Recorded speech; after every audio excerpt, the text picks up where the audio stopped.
mengangkat kisah misteri, ironis, dan tragis dari berbagai belahan dunia.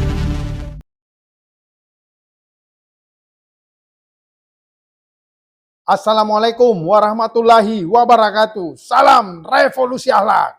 Kembali bersama saya, Deng Iwan, dalam Kisah Gelap. Upaya penjegalan Anies Rashid Baswedan sebagai calon presiden masih terus dilakukan oleh rezim. Di sisi lain, Presiden Jokowi terus cawe-cawe dalam urusan Pilpres dengan mendorong Ganjar Pranowo dan Prabowo Subianto untuk menggantikan posisinya kelak. Publik pun bertanya, apa sebenarnya motif dari upaya penjegalan Anies? Ternyata Anies adalah lonceng kematian bagi status quo dan oligarki. Jika Anies berkuasa, maka kelompok status quo dan oligarki yang sudah berselimut banyak kasus hukum akan menerima akibatnya. Nah, mau tahu kisah lengkapnya seperti apa? Mari kita saksikan dalam video berikut ini.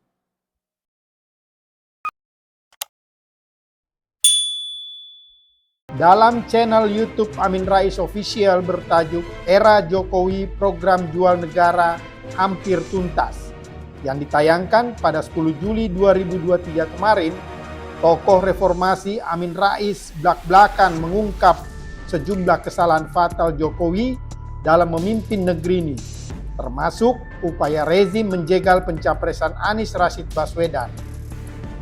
Alhamdulillahirrahmanirrahim, wassalatu wassalamu ala asyrafil anbiya wal mursalin wa ala alihi washabihi ajmain, amma ba'd.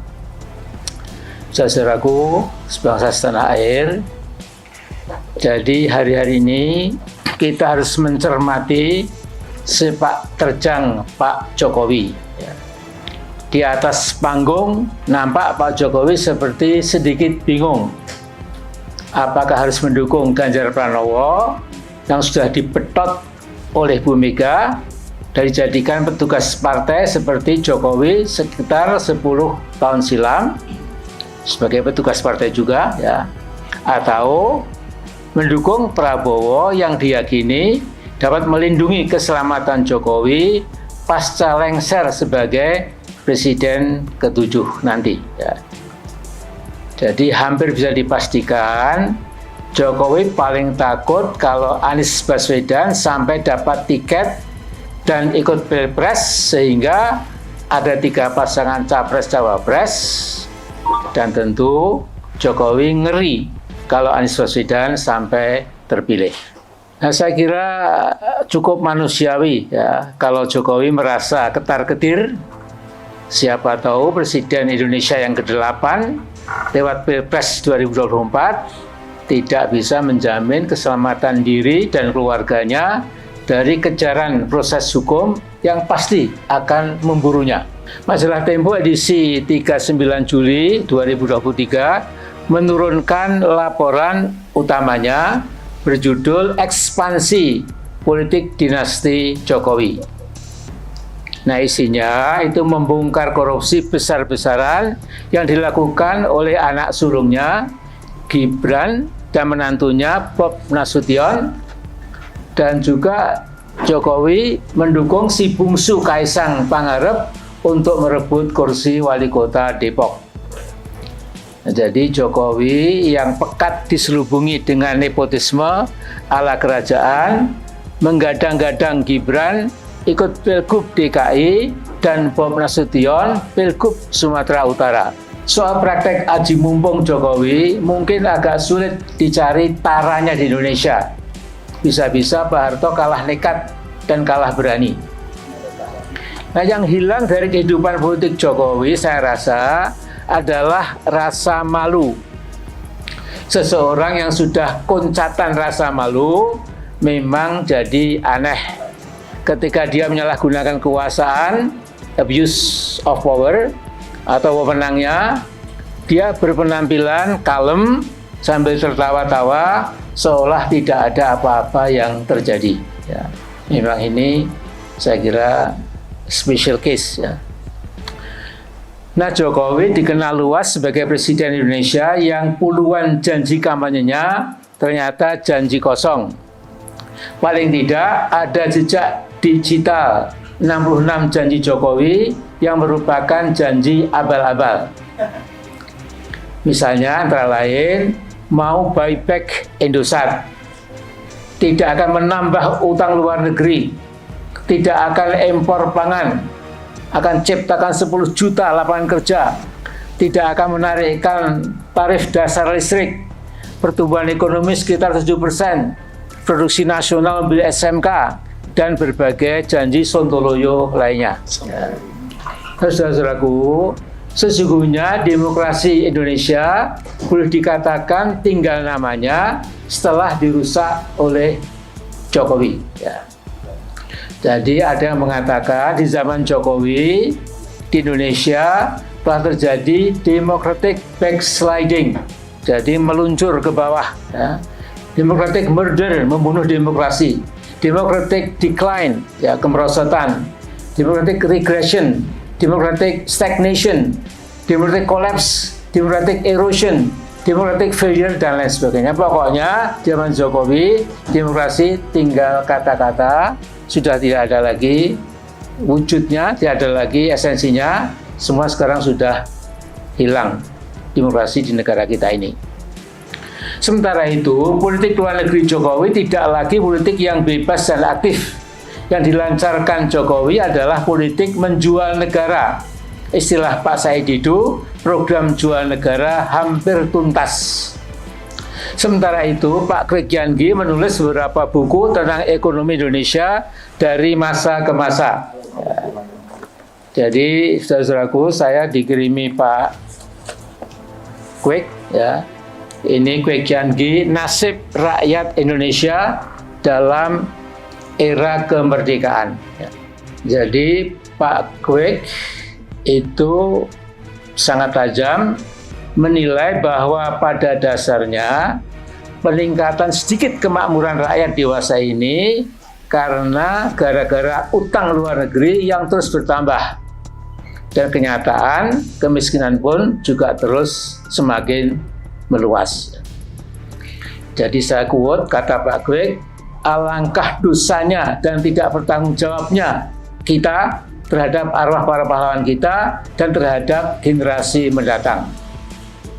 Malahan dalam buku itu Pak Kwek mengajak bangsa Indonesia menyelenggarakan Kongres Nasional untuk Keselamatan Bangsa. Tokoh-tokoh yang masih punya kontak erat dengan rakyat akan melakukan gerakan baru untuk melindungi kepentingan rakyat. Nah, ini mirip-mirip kita nih. Ya, jadi gelombang dan frekuensi spirit semangat membela Indonesia, Pak Kwek sama dengan kita lah lebih kurang. Ya. Nah kemudian Pak Kwek mengatakan gerakan itu tidak berarti anti asing. Kita dapat bekerja sama dengan negara manapun juga, tetapi harus sederajat, bukan dengan tangan menadah. Saya ulangi, bukan dengan tangan menadah, nyuwun paring-paring, ya, al-yadus sufla, memalukan, ya. Kemudian kata Pak Kwek, persahabatan sejati adalah antara orang-orang yang sederajat. Tidak ada persahabatan sejati antara tuan dan budaknya. Ya. Jadi Pak Kwek itu mengaku sudah jadi budak dari sebuah negara yang lebih besar dari kita. Ya. Sementara itu, political engineering Jokowi untuk 3 periode sesungguhnya belum usai, masih harus kita waspadai. Ingat saja, pada Maret 2022, Ketua Umum DPP Asosiasi Pemerintah Desa menyerukan dukungan kepada Jokowi untuk 3 periode. Semua itu dikumandangkan di Istora Senayan di depan ribuan kepala desa dari berbagai provinsi. Nah karena itu saya pikir, ya, bahkan mungkin saya yakin, ya, tidak tertutup kemungkinan akan ada rentetan kebulatan tekad dari ribuan kepala desa yang dibiayai, diarahkan, dan dimobilisasi oleh oknum-oknum yang dibayar oleh bandit-bandit oligarki. Agar apa? Agar 3 periode Jokowi dapat menjadi kenyataan. Nah kemudian saya pada September 2020 pernah membuat risalah kebangsaan. Di dalamnya saya katakan bahwa Jokowi sejatinya belum cukup capable menjadi presiden. Dia membawa portofolio of failure.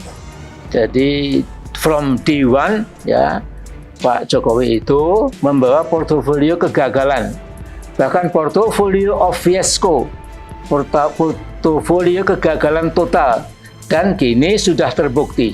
Nah, seperti apa respon pengamat politik yang juga akademisi Universitas Nasional atau UNAS Jakarta Dr. TB Maksa Jafar terhadap pernyataan Amin Rais tersebut?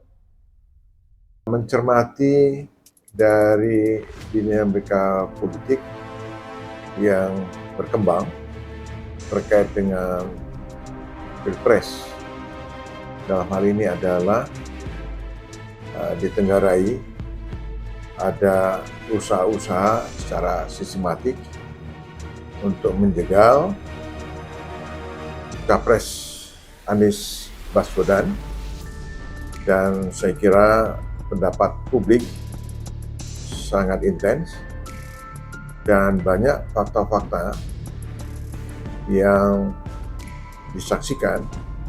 Sebagian opini berpendapat apa yang dilakukan oleh penguasa untuk menjegal Anies itu adalah langkah-langkah politik yang sangat telanjang, yang sangat mudah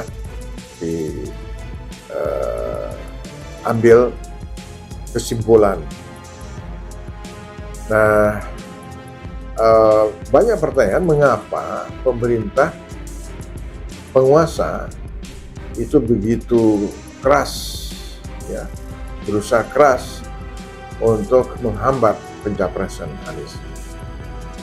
Ada dugaan yang pertama, penjagaan Anies itu terkait dengan kepentingan yang sangat besar, terutama bagi kelompok-kelompok strategis. Ya, selalu dikaitkan dengan oligarki.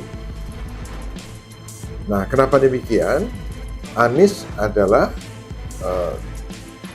gubernur DKI yang sudah melakukan langkah-langkah di dalam membuat satu kebijakan di mana banyak peraturan-peraturan yang dilanggar, misalkan contoh reklamasi. Anies mengambil satu sikap yang tegas untuk menolak. Dan kita tahu reklamasi itu adalah kepentingan para oligarki. Juga banyak kasus-kasus yang lain. Nah, di situ dilihat bahwa sosok Anies adalah tokoh politik, pejabat publik yang sudah membuktikan yang sangat concern terhadap law enforcement, penegakan hukum, dan sekaligus di dalam rangka mewujudkan keadilan.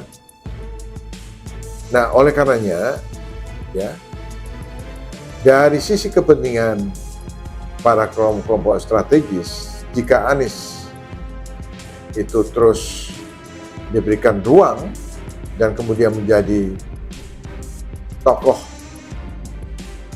jadi langkah-langkah penyegalan Anies itu dia sudah terindikasi dengan langkah-langkah sebelumnya.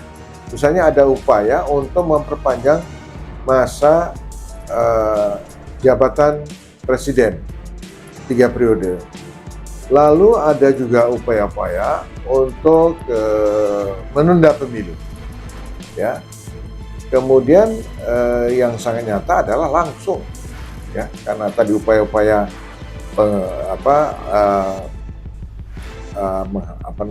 menolak perpanjangan 3 periode, masa periode 3 periode, kemudian penundaan pemilu itu luar biasa, ya, kerasnya reaksi balik dari publik.